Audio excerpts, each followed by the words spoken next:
Did you know Lululemon's iconic Flow Y bra also comes in tank top styles and even a dress? Now in new fun summer colors, Flow Y brings a racerback shape to streamline styles you can wear anywhere. Our buttery soft Nulu fabric feels nearly weightless, with sweat-wicking 4-way stretch for comfort you'll want to keep on after practice.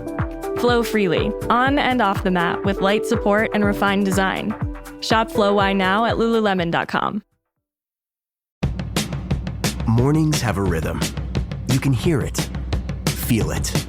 And at Quaker, we fuel it. With 100% whole grain oats and a good source of fiber in every bowl, helping you turn that rhythm into your soundtrack for a great day. Fuel to start whatever's next. Quaker, official sponsor of FIFA World Cup 26.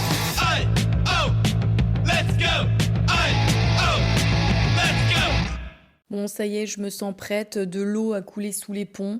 J'ai envie de vous parler de cette histoire. Alors, si vous avez écouté mes podcasts durant mon voyage aux États-Unis, vous savez probablement de quoi je parle, puisque j'ai eu une mauvaise expérience aux États-Unis dans un ranch. Et je vous en ai parlé plusieurs fois dans les podcasts et je vous ai tout le temps dit « Ouais, je suis pas encore prête à vous en parler, c'est délicat, la personne, elle est quand même assez... pas connue, mais on pourrait reconnaître la personne et j'ai pas envie. » Donc volontairement dans ce podcast, je vais pas donner le nom de la personne pour ne pas avoir une mauvaise publicité. Enfin, c'est pas une mauvaise publicité, mais lui nuire, hein, parce que cette personne est pas mauvaise en soi, mais est simplement très mal éduquée. On n'est pas aussi, je pense, sur la même culture, sur la même éducation ou des choses comme ça. Ce qui fait que ça a fait des comportements un peu, je trouve, déviants. Je pense tout simplement, hein, vraiment, c'est une question de culture et de génération, parce que la personne est plus âgée. Et je pense que ça, c'est pas correct, on fait pas ça. Enfin, moi, j'étais particulièrement choquée de ce comportement et il s'est rien passé, hein, je n'ai pas été agressée, hein, mais j'aurais pu, si j'étais vraiment tombée sur quelqu'un de mauvais, j'aurais pu. Cette personne-là n'est pas quelqu'un de mauvais, mais c'est quelqu'un qui n'aurait pas dû avoir des gestes qu'elle a eus. Et j'ai envie d'en parler dans ce podcast parce que, en tant que femme, dans un milieu d'hommes qui est l'équitation, parce que clairement, quand vous faites des écuries ou des choses comme ça, et je vais parler aux jeunes filles qui vont être en stage dans des écuries, qui vont être cavalières dans des écuries, palefrenières dans des écuries, où c'est leur métier ou pas, ce ne sont pas des comportements normaux. Et bien souvent, les hommes utilisent leur autorité dans ces écuries en tant que cavalier, en tant que gérant, et ça peut avoir des comportements déviants. Moi, c'est pas du tout la première fois que j'entends parler d'une histoire comme ça. Et là, du coup, je l'ai vécu. J'avais jamais vécu une expérience comme ça auparavant, mais là, je l'ai vécu. Mais dans les écuries, c'est très fréquent, malheureusement. Alors, dans ma génération, c'était très fréquent. C'est-à-dire, moi, j'ai 40 ans, donc quand j'étais plus jeune, à 20 ans, c'était très, très fréquent d'avoir des comportements comme ça envers les jeunes femmes. Aujourd'hui, peut-être moins, et tant mieux. La jeune génération de cavaliers a l'air beaucoup plus respectueuse que l'ancienne génération, et auquel cas on parle d'une ancienne génération dans ce podcast et d'un Américain, donc forcément c'est pas la même culture non plus. Faut savoir que je pense que les hommes aux États-Unis, on va dire les cow-boys parce que c'est ça, hein, sont très machos et très misogynes. C'est quelque chose que j'ai appris en allant là-bas. Et alors, encore une fois, je vais pas faire des généralités parce qu'il y a des mecs très bien, hein. Sincèrement, hein, il y a vraiment des mecs bien, j'en suis persuadée. Mais en l'occurrence, il y a des mecs qui sont un peu moins bien, hein, et c'est le cas de ce podcast. Comme je vous l'ai dit, je ne dirai pas de nom, je vais pas dire de lieu volontairement, pour pas nuire à cette personne, parce que j'estime qu'elle ne le mérite pas. Il y a eu beaucoup de points positifs, hein. C'est une personne qui m'a accueillie dans son ranch, qui m'a accueillie chez elle, etc., qui m'a très bien accueillie, un peu trop bien accueillie, et qui a tenté des choses.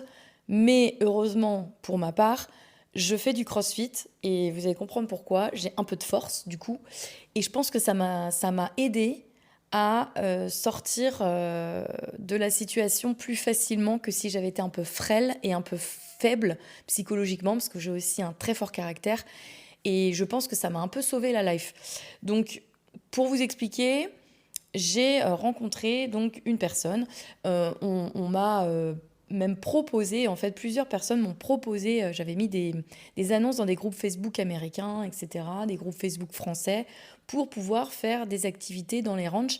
Alors, je faisais un échange de bons procédés, c'est-à-dire que je travaillais, entre guillemets, dans le ranch, j'aidais au ranch, et en échange, je pouvais participer à la vie du ranch et puis découvrir un peu le monde western, monter à cheval, etc. Donc, j'ai fait plusieurs ranchs comme ça aux États-Unis, où ça s'est très bien passé au passage. Et celui-ci, donc, on me l'avait fortement conseillé. Il y avait dans plusieurs groupes, on m'avait envoyé les coordonnées de cette personne, et donc, qui est un homme, hein, au passage, on va préciser le sexe quand même. Et donc, j'ai contacté cette personne qui m'a très gentiment répondu en me disant, mais pas de problème, viens donc passer quelques jours chez moi dans le ranch et je te montrerai la vie du ranch et puis comment ça se passe. Donc j'essayais de faire plusieurs disciplines dans mes séjours dans les différents ranchs. Et en gros, souvent, les ranchs ont des spécialités, entre guillemets. Donc ça va du cutting reining, tout ça, c'est des activités plutôt sportives, équestres. Après, il y a du cattle driving. Après, il y a, qu'est-ce qu'il y a d'autre? Du roping, etc., etc. Bon, ça tourne tout le temps dans la discipline western, bien sûr, discipline que je ne connais pas. Donc, j'allais dans ce ranch-là pour essayer une nouvelle activité pour découvrir cette activité-là dans le monde western. Donc, j'arrive dans le ranch et forcément, pour vous situer, parce que quand on n'a jamais été dans un ranch aux États-Unis, on ne peut pas forcément comprendre comment ça se passe. Mais en gros, les ranchs aux États-Unis, c'est immense. C'est des centaines et des centaines et des centaines et des centaines d'hectares. Et c'est-à-dire que quand tu te retrouves au milieu du ranch, de 1, tu ne captes pas.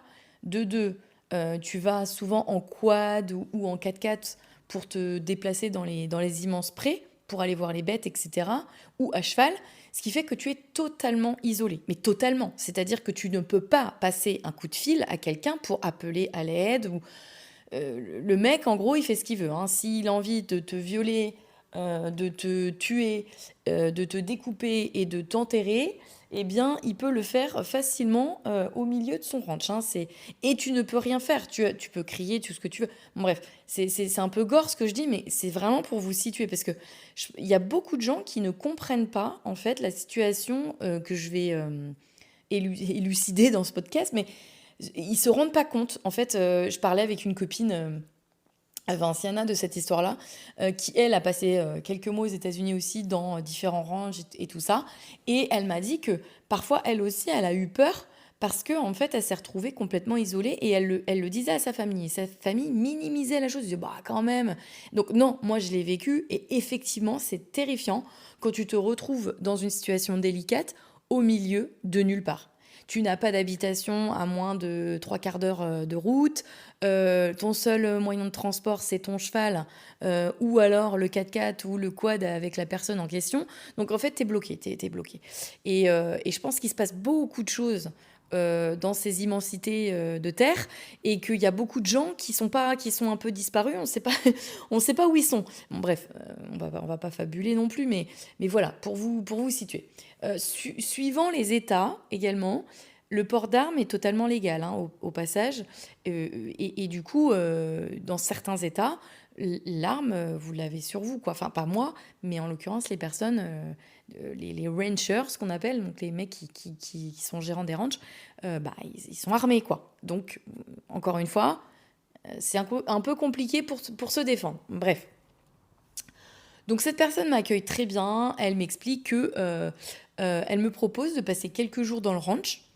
Moi, j'avais un hôtel en fait en ville et je lui avais dit que, parce qu'il m'avait proposé de dormir chez lui, je lui avais dit que non, j'avais une chambre d'hôtel, donc tout allait bien, que c'était pas loin, donc je pouvais faire les allers-retours et avec plaisir pour travailler quelques jours dans le ranch. C'était ce que j'avais envie, hein. C'est moi qui l'ai contacté, voilà, hein, c'est moi qui ai initié la chose, donc je lui disais oui. Donc, dans un premier temps, ça se passe très bien. Il me propose de me faire visiter le ranch et de m'expliquer comment ça marche. Donc, il me dit de garer ma voiture au milieu, à l'entrée, quoi, et qu'il va m'emmener en quad. Donc, moi, clairement, Oui, quoi. Pas de problème, en fait. Donc, je monte derrière lui en quad. Et là, effectivement, vous savez ce que c'est. Il y a une proximité, hein. C'est comme quand tu montes derrière quelqu'un en moto. Tu es un peu collé à la personne. Enfin, moi, j'essaye de me mettre vraiment le plus loin possible parce que je le connais pas. Et puis, naturellement, je suis quelqu'un de réservé et timide et je ne supporte pas quand on rentre dans mon espace et que je ne connais pas la personne. Que la personne me touche ou rentre dans mon espace, est trop proche de moi alors que je ne la connais pas. Et ça a toujours été, hein, c'est ma nature, je suis comme ça, j'ai besoin de connaître la personne pour qu'on me touche, etc. Donc parfois c'est un peu délicat. Je fais une aparté, mais avec mon métier de créatrice de contenu, parce que sur les réseaux, j'ai un peu de visibilité dans le monde équestre, du coup, avec 2,5 millions de followers sur les réseaux. Et du coup, quand je fais des animations, il y a les gens, ils sont souvent très contents de me voir, et j'ai des abonnés qui viennent me serrer dans les bras et tout ça.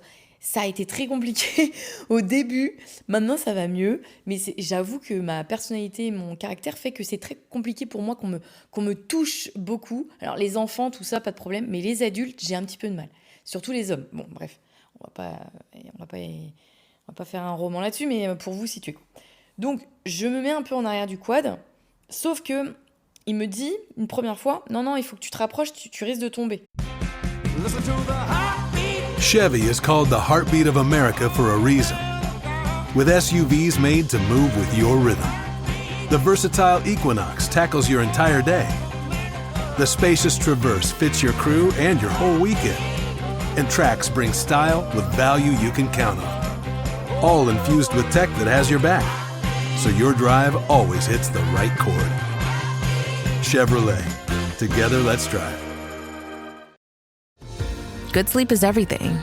That's why Ollie's Science Back Support is made with a blend of melatonin and L-theanine for both kiddos and grown-ups. So when your mind won't switch off, you've got something that can help. Your racing thoughts and restless nights won't stand a chance. Find Ollie Sleep Solutions for the whole family at ollie.com. That's OLLY.com.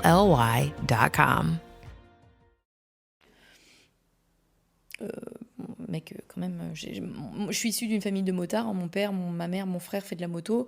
Je suis née sur une moto, grosso modo, donc je sais très bien me tenir, hein. Donc je lui dis non, c'est bon. Et en fait, dès le départ, je vois qu'il y a un truc qui va pas, que le mec il cherche un peu le rapprochement, tu vois, parce que en fait, il fait des accélérations très très fortes pour me déséquilibrer, pour qu'en fait, je me rapproche de lui et je l'agrippe en gros. Sauf que moi je veux pas, quoi, j'ai pas envie de le coller, donc je continue de m'agripper tant bien que mal. Je vois qu'il fait des accélérations, des gros freinages, enfin c'est complètement en plus débile, puisque on est dans un ranch, hein, donc il n'y a pas besoin de freiner ou d'accélérer comme un bourrin. On ouvre les portes au quad et tout ça, mais sincèrement, voilà. Au début, franchement, je dirais la première demi-heure, ça se passe nickel, normal, hein, il fait pas d'accélération bizarre, mais au fur et à mesure, il fait des trucs comme ça. Donc bref. Donc j'en tiens pas rigueur, mais je vois bien que... En fait, je vois bien dès le départ qu'il voit pas beaucoup de femmes, en fait, où il a l'habitude de séduire et d'avoir ce qu'il veut. Et tout de suite, je vois qu'il y a des regards, c'est un peu malaisant, un petit peu. Pourtant, franchement, je suis habillée en tenue de cheval, je ressemble à rien, j'ai un t-shirt ponycorn. Enfin, quand bien même je serais habillée dans une tenue sexy, vous me direz-vous, les regards bizarres, ça n'a pas lieu d'être, mais je veux dire, je suis en tenue d'équitation. Je suis pas du tout en tenue. Je veux dire, j'ai pas mis une petite robe, je suis pas bien habillée, je suis même pas maquillée, je suis pas coiffée. Vraiment, je suis à l'arrache. Moi, je suis là pour travailler, je suis en tenue schlag, quoi. Mais bon, c'est un homme d'un certain âge, donc je pense que les petites jeunes, ça lui plaît bien. Enfin, les petites jeunes, il est pas si vieux que ça, mais voilà. Et du coup, voilà, il y a des regards un peu chelous. Donc bref. J'en tiens pas compte, hein. Ça arrive, dans la vie, il y a des hommes qui aiment regarder les femmes et c'est pas pour ça qu'ils sont bizarres ou chelous ou méchants, hein. Donc voilà, j'en tiens pas rigueur. Donc avant, c'est vrai que j'ai oublié de préciser, avant ça, avant d'aller dans le ranch, en fait, il m'avait fait venir chez lui, parce que son ranch, en fait, était au milieu de nulle part et c'était compliqué de trouver avec Waze la localisation. Donc, en fait, il m'avait fait venir chez lui pour me faire... Je suivais sa voiture, en fait. Il m'avait proposé, viens, je t'emmène. Je lui ai dit, non, moi je voulais être indépendant. Je me suis dit, si jamais ça se passe mal, je peux me casser avec ma voiture, quoi. Et du coup, j'avais rencontré sa femme. Sa femme, superbe femme, très gentille, adorable et tout ça. Mes petits soins, m'avait préparé un café latte du feu de Dieu, enfin c'était adorable, vraiment très bien reçu, quoi. Donc je me méfie pas, en fait, je me méfie pas du tout. Je rencontre sa femme, je vois que c'est un homme qui est marié, voilà, qui a des enfants, parce qu'il y a les enfants, donc voilà, pas de problème. Donc je refais un bond dans le futur, parce que là je vous donne des trucs décousus, mon histoire est pas très chronologique. Et du coup, ce quad, machin, il freine, machin, bref. La journée se passe, et au fur et à mesure, donc il me montre comment ça marche dans un ranch, je kiffe, je monte à cheval, enfin vraiment ça se passe bien. Et il est très aux petits soins, il me demande tout le temps ça va, ça te plaît, t'es contente et tout. Donc je trouve qu'il est très gentil. Puis on en vient à rigoler, il me fait des petites vannes, mais en tout bien tout honneur, hein, des petites vannes rigolotes, hein. Et puis il commence à me poser des questions un peu perso. Est-ce que j'ai quelqu'un dans la vie? Où est-ce qu'elle est, cette personne? Est-ce que je suis amoureuse de lui? Est-ce que je suis venue vraiment toute seule aux États-Unis? Il me pose plusieurs fois cette question. Tu es vraiment seule? Tu es seule? Et en fait, au bout de 3-4 fois qu'il me pose la question si je suis vraiment seule, je commence à me dire, putain, c'est chaud, quoi. En fait, je devrais peut-être pas dire ça, tu vois. Sauf que je lui ai déjà dit, donc je peux pas dire non, en fait je suis pas seule. Bon, bref. Il me pose aussi la question dans la journée, où est-ce qu'est mon hôtel? À quelle adresse? C'est quel hôtel? Donc je lui dis c'est en ville. Je commence à sentir que c'est chelou, qu'il y a un truc qui est bizarre. Donc je lui dis pas, quoi. Bon, la journée se termine, il me propose de manger chez lui, donc je lui dis non, merci. Il me dit, on se revoit demain et tout ça. Donc je dis, oui, pas de problème. Il me dit, tu viens chez moi si tu veux. Et puis comme ça, je t'emmène, machin. Encore une fois, je lui dis, non, pas forcément. Je prends ma voiture. Il insiste. Bref. Je lui dis non, je viens direct au ranch. Et parce que je connais l'adresse, et puis j'ai pris le point de localisation, en fait. Il me dit, ok, d'accord, ok. Donc j'arrive le lendemain, il me donne l'heure, j'arrive à telle heure, je le vois. Et là, je sais pas, je le vois un peu plus fermé que la veille. J'avais fait aussi connaissance la veille d'un de ses salariés qui était très gentil. Et qui était très sympa avec moi, très protecteur, qui me défendait un petit peu quand il me taquinait... l'autre personne, le gérant, le rancher. Très gentil, un jeune homme, très, très, très sympa. Et du coup, on avait passé un peu la journée tous les trois, parce qu'il travaillait avec le rancher. Et du coup, là, je vois que le ranger, il est un peu différent, il est un peu fermé, un peu autoritaire. Genre, allez, on va faire ci, on va faire ça, machin. Et là, il me donne des directives. Il me dit, tu montes dans le quad. Ok. Non, tu te mets pas comme ça, tu te mets plus proche, c'est dangereux. Et là, je sens que c'est un peu tendu, et moi, j'aime pas trop le conflit, et j'avoue qu'à ce moment-là, je sais pas pourquoi, il me fait un peu peur. Je me dis, je vais pas le braquer, parce que oui, pourquoi ? Parce que la veille, je l'ai déjà vu se mettre en colère contre son salarié, contre le jeune homme. Je cherchais pourquoi je vous avais introduit le jeune homme, mais voilà. En fait, je le vois la veille le défoncer. Parce que le jeune homme, en fait, il est un peu novice dans le travail du ranch, et il commence en fait, et il est jeune, donc je pense qu'il n'est pas trop habitué à la vie dans la nature et tout ça, donc il fait des trucs qui sont pas très logiques vis-à-vis des chevaux, vis-à-vis des vaches, et c'est pas grave, enfin je veux dire, on est tous passés par là, on a tous débuté. Moi la première, je fais des erreurs avec les vaches, je connais pas les vaches, donc je me mets pas du bon côté pour les conduire, par exemple quand on est à pied, je peux faire des choses dangereuses et tout, donc il me le dit gentiment la veille, mais par contre à son salarié, il le défonce, quoi, mais colérique, mais très très fort, il monte très fort. Donc moi j'aime pas la violence, c'est quelque chose qui me fait très peur. Je déteste ça. Et j'avoue que du coup, vu que je le vois un peu énervé le matin, là, je me dis, je vais fermer ma gueule. Parce que si jamais il pète un câble, comme il a pété la veille, sur moi, je vais avoir peur. Mais à aucun moment, c'est ça le problème, c'est qu'à aucun moment dans ma tête, je me dis que je peux être en danger au milieu de nulle part. Non, je lui fais confiance, le mec, en fait. Mais d'où je fais confiance à un mec que je connais depuis la veille? J'ai envie de vous dire, je suis complètement con, moi. En plus, j'ai acheté un pepper spray, donc une petite bombe lacrymo, là. C'est pas du lacrymo, mais c'est une bombe au poivre. Et une alarme exprès anti-agression pour mon séjour aux US. Sauf que toutes ces affaires-là, je les laisse dans ma voiture. Je n'emmène que mon téléphone, qui au passage, pour filmer, parce que forcément, je voulais faire des images, qui au passage ne capte pas au milieu d'un ranch. Hein. On est d'accord, on est au milieu de nulle part. Donc, ce qui fait que je me retrouve à être un peu stressée. Bon, bref. Il s'énerve pas contre moi, il n'y a pas de problème, tout va bien. Et donc, je monte sur le quad, et là, ça commence à dégénérer. Il commence à mettre sa main sur ma cuisse. Donc, je lui vire la main, je prends ma main et je prends sa main, je la dégage. Et il continue de me taper. Je suis en train de faire le geste en même temps. Il continue de me tapoter la cuisse comme ça, genre, et puis à me la choper. Je sais pas si vous voyez le geste, mais à me choper la cuisse entre les mains, là, à me serrer un peu, là. Et je lui vire sa main. Et ça commence à me gonfler. Je dis rien. Ça commence à me gonfler. Je me dis, mais qu'est-ce qu'il fait là, le gars? Pourquoi il me touche en fait? D'où? Et à un moment donné, je lui dis, là, il faut vraiment que j'aille aux toilettes. Est-ce que je peux aller à la maison? C'était pas si loin, hein, à pied ou en quad. J'aurais pu prendre le quad. Et il me fait, mais non, les toilettes dans les ranchs, c'est là. Sauf que dans un ranch, mais t'as pas de... Enfin, je veux dire, il n'y avait pas de cailloux, il n'y avait pas de rochers, il n'y avait rien pour se cacher. Mais je lui dis, mais où? Puis il me tend une petite cabane, là, une cabane, mais je veux dire, je me mettais derrière la cabane, enfin, je veux dire, j'avais le cul à l'air. Il avait juste besoin de faire un pas sur le côté, il voyait mon cul, quoi. Bon, je me dis, de toute façon, j'ai pas le choix, et j'avais tellement envie de pisser.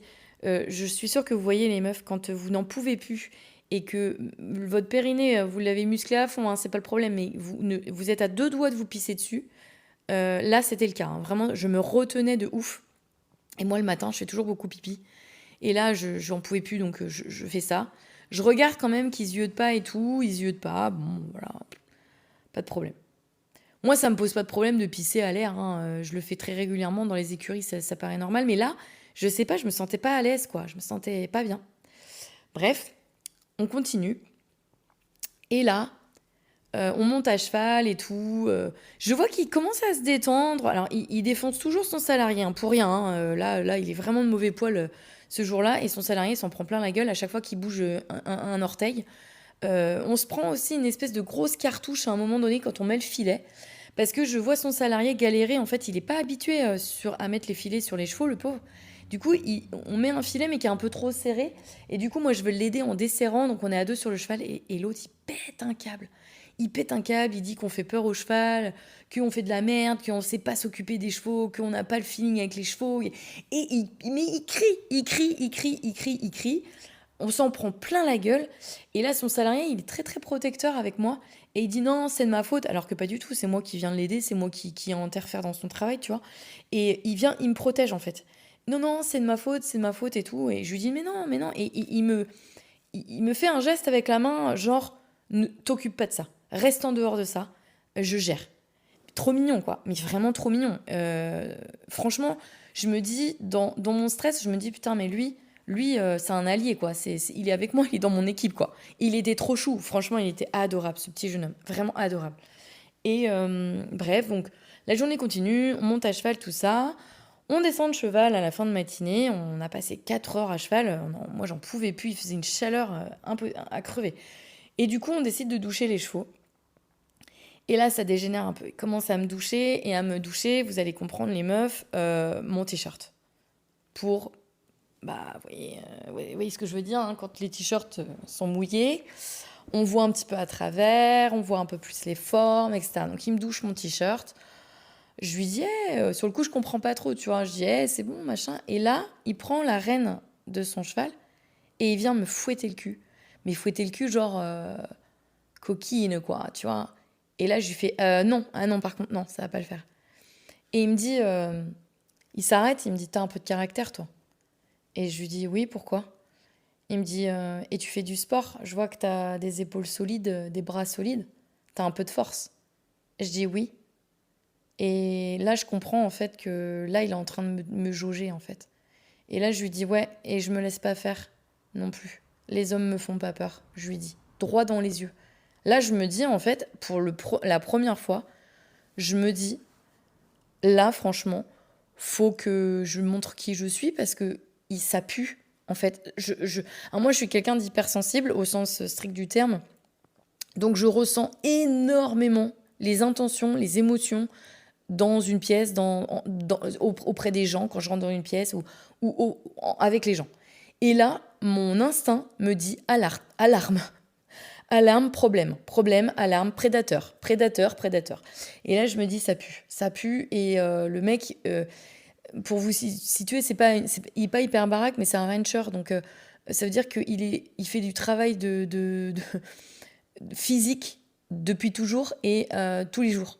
Et c'est des gens qui sont pas baraques comme ça, visuellement, mais par contre, qui ont une force, mais de ouf. Et là, je me dis, j'ai beau faire du crossfit, j'ai beau soulever 100 kilos au deadlift, les gars, je pense que je fais pas le poids, quoi. Et rappelons-nous que dans cet état-là, en tout cas, les armes sont légales, donc il a forcément une arme quelque part. Donc, je suis un peu dans la merde. Mais j'ai envie de vous dire, je commence à me faire des films comme ça, mais il n'y a pas lieu d'être, en fait, parce que le mec, il m'a rien fait, quoi. Mais je me dis, ça pue, quoi. Et je sais pourquoi il me sort ça. Et il me faisait des blagues de cul. Le deuxième jour, c'était vraiment what the fuck. Il me faisait des blagues de cul. Il continuait d'insister pour savoir où était mon hôtel, si j'étais toute seule. Est-ce que mon chéri, mon copain savait où j'étais? Il me posait cette question-là. Est-ce qu'il sait où t'es? Est-ce que t'as donné l'adresse où t'es? Etc. C'était très bizarre. Et je sais pas, je ressentais quelque chose qui n'allait pas. Je ressentais le fait qu'il me désirait. Je sais pas si vous comprenez ce que je veux dire, mais des fois, on sent un homme prédateur nous désirer. Et là, en général, quand c'est ça, ça pue. Alors, ce qui est dingue, c'est que je ressens tout ça. Mais vous allez me dire, et moi encore aujourd'hui, j'ai pas la réponse, je comprends pas. Je reste. Je reste, et d'autant plus que le pire, c'est que dès le premier jour, il m'avait dit, c'était donc un vendredi, le deuxième jour, il m'avait dit, vendredi soir, tu manges à la maison, ça me fait plaisir, j'ai envie que tu viennes un petit peu découvrir la vie américaine et je veux t'inviter à manger chez nous, etc. Et moi, j'avais dit oui, quoi. Et là, le deuxième jour, comment ça se trame, je me dis, mais ça, c'est pas possible, ça pue, quoi. Ça pue, et je me disais, ce soir, je dois aller manger chez lui. Et je me dis, bon, de toute façon, il y a sa femme, il y a ses enfants, tout va bien, en fait, il y a pas de souci, il y a pas ça risque rien, en fait. Et j'enlève ça de ma tête, je me dis, bon, on verra, de toute façon, il y aura sa femme, tout va bien. Et là, donc, quand est finie cette fin de matinée, il me dit, bon, on va manger. Et quand on aura fini de manger, on ira chercher...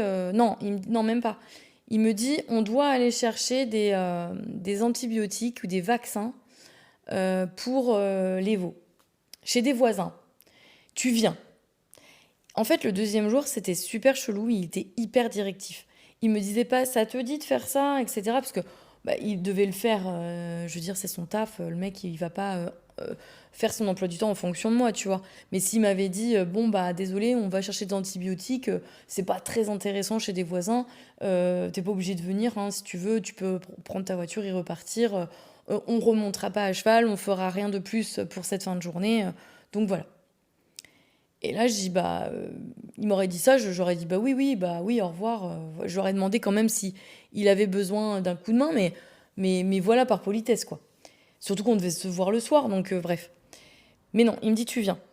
Je vois pas en quoi je suis nécessaire à aller chercher 3 boîtes d'antibiotiques, surtout que, voilà, il y a son salarié. Il me fait monter dans le pick-up, il me dit que c'est un voisin. Et là, avec ce qui s'était passé le matin, il était un peu chelou et tout. Je me dis, j'envoie un message à mon chéri, je lui dis, ouais, parce que du coup, on sort du ranch et on arrive sur une route, et sur cette route, on capte un petit peu. Donc j'envoie un message à mon chéri, je lui dis, ah ben, je suis au ranch, mais c'est assez bizarre. Il est comme ci, comme ça, il me fait beaucoup d'allusions, il m'a touché la cuisse, il me fouette le cul avec une reine, il me demande où est mon hôtel, c'est bizarre, ça pue, nanana. Et là, mon chéri me dit, mais t'es où là? Et là, je lui dis, bah, je suis dans le pick-up avec lui, puis son salarié, et puis on va chercher des médicaments, quoi, chez un voisin. Il me dit, tu es montée toute seule dans un pick-up à l'arrière. This summer, say I do. I am marrying a stranger. Like never before. Am I crazy? It's a whole new Married at First Sight on Peacock. Thank God I woke up in love. With new experts. My name is Dr. Lisa. My name is Paul Brunson. More couples. This could be the start of a very successful marriage. And more surprises. Or maybe not. Everything is just not enough. You're a little bit crazy. I don't know what's gonna happen. I want my fairy tale ending. Married at First Sight. Streaming July 12th. Only on Peacock. This summer, Prime Video takes you back before Legally Blonde, before law school, and into the world of Elle Woods in high school. Set in 1995, this Gemini vegetarian knows exactly who she is until her family moves from Bel Air to Seattle. Packed with iconic fashion, 90s nostalgia, and a throwback soundtrack, Elle proves one thing. Law school was hard. High school was harder. From the world of Legally Blonde, watch Elle, a new original series only on Prime Video. Watch now. Et tu pars dans le pick-up. Il me redit ça. Je lui dis, bah oui. Il me dit, mais t'es folle ou quoi? Il me dit, mais il t'emmène où? Bah, je lui dis, chez un voisin. Mais il me dit, ça fait combien de temps que tu roules? Et là, c'est vrai que ça faisait bien 20-30 minutes, quoi. Bah, je lui dis, ça fait 20-25 minutes qu'on roule. Il me dit, tu vois des maisons, tu vois des trucs, qu'est-ce que tu vois aux alentours, quoi? Donc je lui dis, bah ouais, il n'y a pas d'habitation. Effectivement, on roule dans la pampa, quoi. Je vois pas de village. Et là, il me dit, mais putain, t'as ton pepper spray, t'as quelque chose pour te défendre? Je lui dis, mais non. Et là, je lui dis, mais en fait, je commence à flipper, quoi. Je lui dis, je commence à flipper parce que, en fait, je sais pas où il m'emmène, quoi. Et là, je commence à me faire des films. Je me dis, mais le mec, en fait, il me découpe, il me bute, il me découpe, il me fout dans la pampa. Et puis, c'est les vautours, les alligators et tout qui me bouffent, quoi. Les crocodiles, tout ce que tu veux, quoi. Donc, là, j'avoue, je commence à flipper. Et en fait, plusieurs fois, je lui demande, je lui dis, ben, on va où? Et il me dit, tu verras. Mais il était joueur, il était un peu... Il aimait bien faire des blagues, quoi. Sauf que là, moi, ça me fait pas rire du tout, quoi. Et en fait, on fait 3/4 d'heure de route. Et on arrive dans un chemin complètement paumé. Mais comme dans les films, en fait. Je sais pas si vous voyez le chemin, là, où le pick-up, il roule depuis une éternité et il tourne dans un chemin caillouteux, machin, avec au bout une espèce de hangar à l'américaine, là. Bah, c'est exactement ça. Et là, dans ma tête, je vous jure, hein, je me dis, le mec, les deux, là, ils vont me violer, ils vont me découper, et ils vont me foutre dans la pampa et puis personne ne me retrouvera. Donc je dis à mon chéri, je dis, écoute, si jamais t'as pas de nouvelles de moi d'ici 1 heure, t'appelles les flics, quoi. Enfin, tu fais quelque chose ou j'en sais rien. Je lui dis, je te tiens au courant, quoi. Mais je lui dis, par contre, je capte pas. Et je lui avais envoyé, en fait, ma localisation à mon chéri, donc il pouvait me suivre. Et je lui disais, t'as ma localisation, si jamais t'as pas de nouvelles de moi et que tu vois que je bouge pas... tu appelles et tu fais quelque chose, quoi. Il me dit, qu'est-ce que tu veux que je fasse à 8000 bornes? C'est clair, hein, lui, il était resté en France. Hein, donc, t'as beau appeler les flics, ça sert à rien. Hein. Les mecs, ils ont le temps de te découper 4-5 fois. Hein. Bref, je panique. Mais franchement, j'étais sûre qu'il allait se passer quelque chose. Parce que le hangar, enfin, on arrive dans un hangar, c'est pas une maison, quoi. Et en fait, je descends et je vois des enfants arriver. Et là, je me dis, oh, putain. Je vois des enfants qui arrivent de derrière le hangar, qui jouent et tout. Et en fait, on contourne le hangar et c'est une famille qui est en train de déjeuner dehors, tranquille. Et là, mais toute la pression, elle redescend. On allait bien chez des voisins chercher des antibiotiques. Mais je me suis grave fait des films parce que Faut se remettre dans le... Vous allez me dire, oh, mais t'exagères et tout. Il faut se remettre dans le contexte. Je suis toute seule aux États-Unis. Je n'ai pas un seul contact aux États-Unis chez qui me réfugier. Ma famille, mon chéri, mes amis sont en France, à 8000 km. Et moi, je suis au milieu de la pampa. Et quand on est une femme solo, comme ça, dans un pays étranger, avec une culture différente, on a des automatismes de défense et de protection qui sont un instinct de protection qui est assez développé. Et moi, c'est là, à ce moment-là, je pense que c'est mon instinct de protection qui est en alerte. Et je me dis, je vais me faire découper, quoi.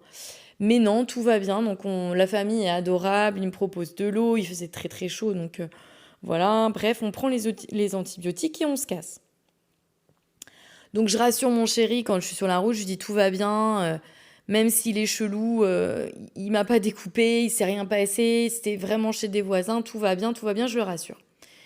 Et du coup, il me dit, mais tu vas pas manger chez lui ce soir, hein. Mais je dis, bah si, en fait, tout va bien, quoi. Mais franchement, je suis grave, parce que le mec, il me fait des allusions cheloues et tout. Et en fait, j'y vais quand même manger chez lui. Je comprends pas. Encore aujourd'hui, je comprends pas pourquoi. Je pense par politesse, par peur de décevoir, par peur qu'il s'énerve, parce qu'il était très colérique.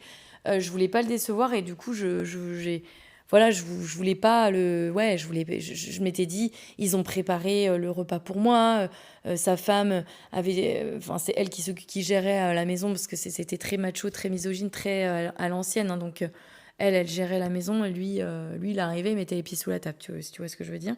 Donc je me disais la pauvre, ça se trouve elle a fait un repas et tout, mais j'avais pas du tout envie d'y aller. Donc on arrive, on finit le travail de ranch et en fin d'après-midi, je lui dis que j'essaye de jauger, de lui dire voilà, ça va, ta femme, elle n'a pas eu trop de travail pour le repas de ce soir, je veux pas déranger. J'essaye en fait de trouver une échappatoire pour ne pas y aller, quoi.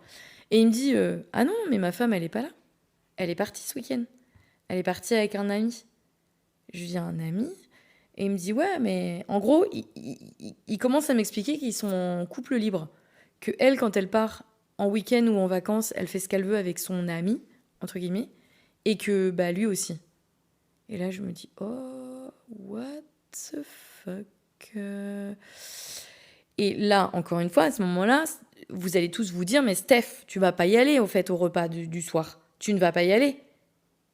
Mais je ne sais pas pourquoi j'y vais. En fait, j'ai même pas le choix. Il me dit, on est fin d'après-midi, on a terminé notre journée au ranch, et il me dit, on va aller faire les courses. C'est pas, est-ce que tu veux m'emmener faire des courses ? Il me dit, on va aller faire les courses. Et en fait, il est arrivé au ranch le matin, avant moi, et en fait, il a pas pris sa voiture, il s'est fait déposer au ranch. Et il me donne cette excuse-là en me disant, je peux pas rentrer chez moi, t'es obligé de me déposer chez moi et on va aller faire les courses et tu vas venir manger juste après. Et je lui dis ok, je lui dis je voudrais bien rentrer à mon hôtel pour me laver un peu parce que j'étais en habit de ranch. Il me dit bon ok, mais par contre tu reviens. Et je m'étais dit ouais franchement, on va faire les courses tu vois et après je rentre à mon hôtel, j'y vais pas. Parce qu'il me faisait peur, il était tellement directif que et puis ce qui s'était passé dans la journée, ça me rassurait pas. Bref, on va faire les courses. Je vois que dans le supermarché, il connaît tout le monde. Tout le monde le salue, tout le monde lui serre la main, tout le monde lui dit hey, ça va et tout. Il est très populaire, très, très aimé. Et je vois qu'il achète des trucs de ouf, de la super bonne viande qui vient de son élevage. D'ailleurs, il me dit ouais, c'est moi qui fournis ce supermarché, machin. Bref, il achète des trucs vraiment bons pour me faire à manger du coup. Et là, je me sens hyper mal à l'aise parce que je me dis mais je vais pas lui poser un lapin quoi. Ça se fait pas en fait. La personne, il est quand même hyper accueillant et tout. Et je ne sais pas pourquoi. Putain, je pense que c'est vraiment mon éducation qui fait que je suis trop polie et je me dis c'est pas possible. Je peux pas le faire un plan quoi. Et du coup, je vais manger chez lui. Je vous jure que quand je le dépose chez lui et je vois je le dépose chez lui avec les courses et je vois qu'il y a les enfants et je dis les enfants sont là ce soir. Et il me dit ouais mais ils vont peut-être pas rester. Je me dis mais comment ça ils vont peut-être pas rester, mais pourquoi ? Bref. Et je reviens. Je vais à mon hôtel, je me douche et je me dis faut que j'y aille. Franchement Encore aujourd'hui, je me dis, bon, il s'est rien passé, tout ça. Mais pourquoi, en fait? Pourquoi se faire violence comme ça, puis aller alors que c'est quelqu'un que je reverrai plus jamais dans ma vie? Bref. Et du coup, j'arrive chez lui. Je vous jure, dans la voiture, j'envoie un message à mon chéri, je lui dis, écoute, je suis devant chez lui. Si jamais... Alors, c'est débile parce qu'en fait, il y avait un fort décalage horaire, donc c'était la pleine nuit en France. Mon chéri n'avait pas le message. Mais je me disais, comme ça, il y a une trace, il sait où je suis. Et je lui dis, je te renvoie un message quand je sors de chez lui. Comme ça, tu sauras que tout s'est bien passé, quoi. Si tu n'as pas de message, c'est que je suis pas sortie chez lui, quoi. Bon, bref. J'arrive chez lui et là, grand soulagement, les enfants sont là. Ces enfants sont grands, hein, donc c'est hyper intéressant. J'ai une discussion, ils aiment beaucoup la France, ça les intrigue. Du coup, je passe vraiment un très bon moment. On mange tous ensemble, on fait une bénédicité. Alors moi, je suis pas croyante, mais je trouve ça incroyable cette expérience parce que c'est comme dans les films américains où ils font la prière avant de manger. Et je me dis à ce moment-là, je suis contente d'avoir accepté parce que je vis des choses que j'aurais jamais vécues auparavant. C'est une famille qui est très croyante, etc., etc. Et puis donc on mange. Mais ce qui est curieux, c'est que les enfants mangent très très vite et montent très très vite à l'étage et on se retrouve très très vite tous les deux, quoi. Et là, le malaise recommence et il recommence à être très très bizarre. À me dire que sa femme est partie faire un week-end avec son amie, qu'elle fait ce qu'elle veut et que lui aussi. Il me demande où est mon hôtel. Il commence à me poser des questions, à me dire est-ce qu'on va se revoir? Est-ce que demain tu viens? Et là, je me dis non, demain je lui invente un truc, je lui dis bah non, je peux pas, j'ai prévu une visite, je suis pas là. Puis après, je partais dans une ville un peu plus loin, je lui dis je pars dans telle ville et tout. Et là, je vois qu'il insiste, il dit non, tu viens demain, sinon je viens faire la visite avec toi. Je lui dis bah non, moi je veux être toute seule, c'est non. Et plusieurs fois. Et au bout d'un moment, je lui dis un non ferme, je lui dis non, c'est non. Je lui dis c'est non. Et je lui dis est-ce que tu comprends le non? Non, c'est non. C'est pas oui, c'est pas peut-être, c'est non. Et là, je le remets à sa place, il reste à sa place. Et jusqu'au bout, il me dit... bon, et d'un seul coup, je me dis, bon, je termine le repas et je m'en vais. Et là, je m'en vais et il commence à me toucher le bras. Et puis c'était quelqu'un, quand il touchait, il serrait, en fait. Il serrait, il avait beaucoup de poignes. Et ça me faisait peur. Et du coup, il commence à me serrer le bras. Il me forçait, oui, ça j'ai oublié de vous le dire aussi, il me forçait à faire des câlins, des hugs. Mais très très fort. Je pouvais pas sortir de ses bras, quoi. Il avait tellement de force que même moi qui fais quand même du crossfit et qui... J'ai un peu de force, hein. Franchement, je suis très carrée, enfin moins maintenant parce que j'en fais moins, mais j'étais à l'époque très carrée du haut du corps. Beaucoup de force dans le haut du corps, c'est mon point fort. Et j'étais capable de me sortir quand même assez facilement. Mes potes de crossfit, pour rigoler, ils m'appellent le bonhomme, quoi. Donc c'est pour vous dire, j'ai quand même un peu de force et tout. Et là, j'arrivais pas, quoi. Le mec, il avait une espèce de poigne et puis d'intensité qui était compliquée. Et le deuxième jour, il m'a fait plusieurs hugs de force. Et je le repoussais violemment, hein. Je me débattais, je lui disais non, non, je veux pas, je veux pas. Et là, pareil, je lui dis non, c'est non. Et bref, on continue de discuter gentiment. Et là, je me dis, il faut pas que je le braque. Parce que s'il s'énerve, je pense que ça va être pire que si je pars en douceur, en fait. Parce qu'il va me suivre, parce que ça faisait quand même la 150e fois qu'il me demandait où était mon hôtel, qu'il me disait qu'il allait savoir où c'était et qu'il allait venir me voir dans ma chambre. Et là, je me suis dit, Stéphanie, tu restes encore quelques jours dans cet hôtel-là. Si jamais il sait où t'habites, t'es un peu dans la merde, quoi. Et là, du coup, je switch un peu et je fais la toute mignonne. Je lui dis merci beaucoup, c'était trop bien. Peut-être qu'on pourra un jour se revoir, parce qu'il me parle en fait qu'il fait beaucoup de voyages et que parfois il est en France et que c'est pour faire comment dirais-je du cheval, etc., qu'il connaît des gens en France, etc. Et je dis au plaisir de se revoir probablement en France peut-être. Et voilà. Et je lui dis, là, il faut vraiment que j'y aille. Je suis très fatiguée, merci beaucoup. Il essaye de me retenir un petit peu gentiment. Et tu veux pas prendre du dessert encore? Non, bref. Et j'arrive, tant bien que mal, à me dépatouiller. Et je lui dis très fréquemment, non, je dois avoir mon copain au téléphone. Non, je dois envoyer un message à mon copain. Je lui parle beaucoup de mon copain, en fait. Et je pense que ça aide. Et du coup, il me laisse partir. Et avant de me laisser partir, il me dit... toute façon, tu vas pas aller en ville toute seule. Donc je devais aller quelques jours plus tard changer d'hôtel et partir en ville. C'était assez loin, hein, je dirais 2-3 heures de route. Et il me dit, je viendrai en ville avec toi parce que c'est pas sérieux. Vu que t'es toute seule, tu vas te faire emmerder, tu vas avoir des problèmes. Je vais te protéger, je vais venir en ville avec toi dans ton hôtel. Et là, je lui dis non. Non, non, merci, non, j'aime bien être toute seule. Et je m'en vais. Mais je m'en vais, mais vraiment en queue de poisson, parce qu'il limite, il continuait un peu de parler que je m'en vais, quoi. Mais parce que c'était interminable, en fait. Je lui avais déjà fait la bise, enfin un hug, parce qu'ils font pas la bise là-bas. J'avais déjà fait un hug, je lui avais dit c'est bon, je m'en vais, je m'en vais, je m'en vais. Tu sais, le mec, le cul de plomb, quoi. Le mec qui veut pas te laisser partir, tu vois. Et là, je me casse. Putain, mais je vous jure, quand je suis arrivée dans ma voiture, mais un soulagement, mais je me suis dit plus jamais je remets les pieds ici. Je me suis dit que dans mon histoire un peu chiante, ça aurait pu vraiment dégénérer si ce mec-là était vraiment mauvais et que j'aurais pu avoir des ennuis, quoi, sérieux. Donc je retourne à mon hôtel, je vous cache pas que j'ai fait des bistouflailles de demi-tour, j'ai virevolté dans la ville pour être sûre qu'il me suit pas. Avant d'aller à mon hôtel qui était au passage juste à côté de sa maison, hein. C'était à 5 minutes, aller à pied, c'était à un quart d'heure, tu coupais à travers champs, en bagnole, même pas 5 minutes, c'était à 2 rues près, quoi. Et je m'étais dit, mais vu qu'il y avait beaucoup d'hôtels dans le coin, ils pouvaient pas savoir auquel j'étais, quoi. Et bref, donc je fais attention qu'ils me suivent pas, bon, m'avait pas du tout suivi, hein, mais je devenais parano, hein, je vous le dis.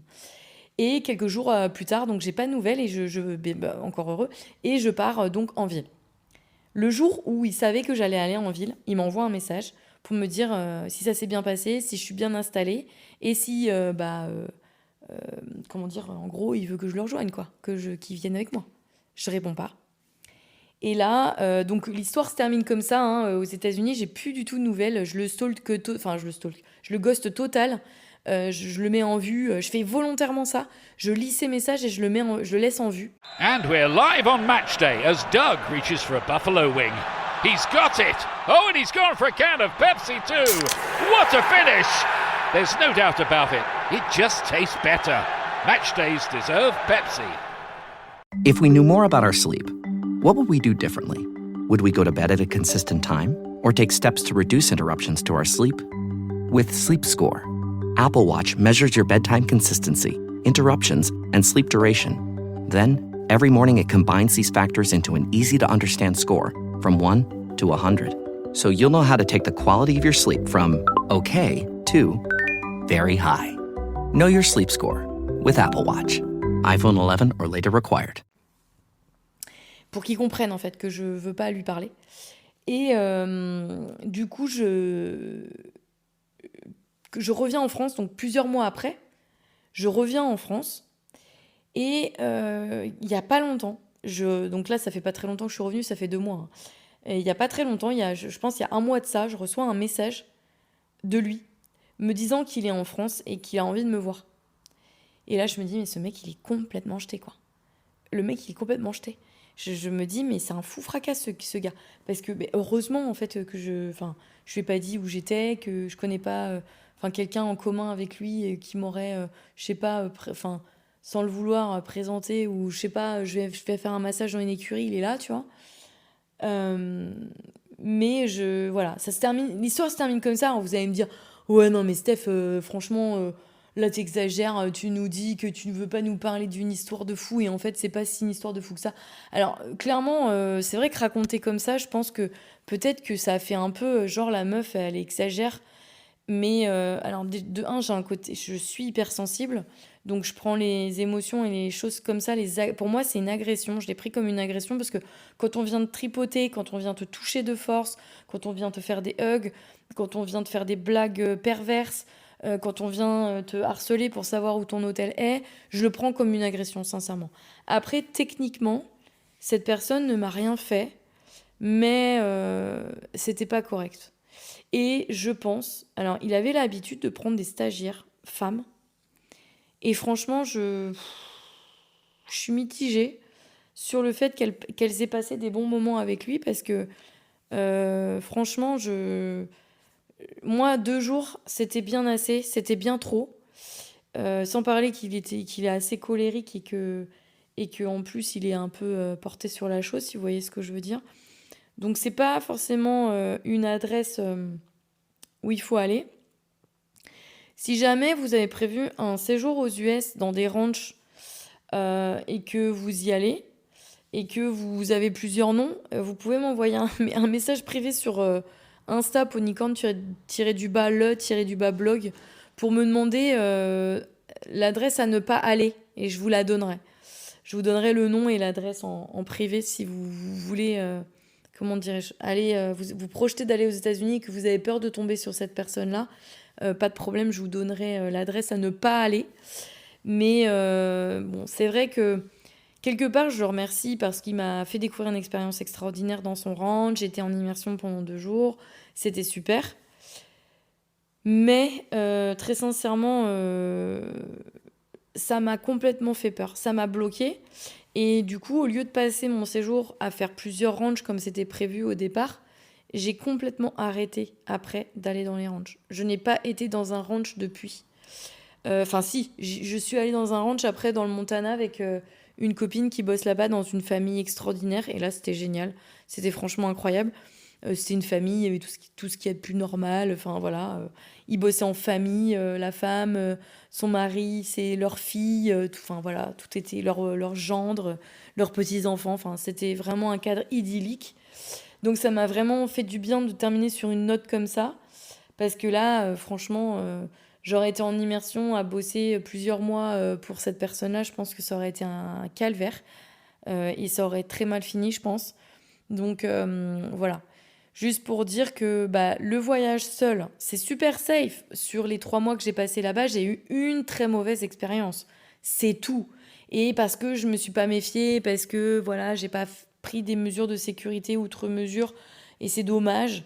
J'aurais dû vraiment être plus vigilante et tout, de pas partir comme ça avec un homme que je connais pas. Et tout s'est bien passé. Je me suis encore une fois pas fait agresser. Donc c'est pas pour vous faire peur. Moi, ça s'est très bien passé en tant que femme seule aux États-Unis. J'ai été dans les plus grandes villes des États-Unis. J'ai fait tout l'Ouest américain.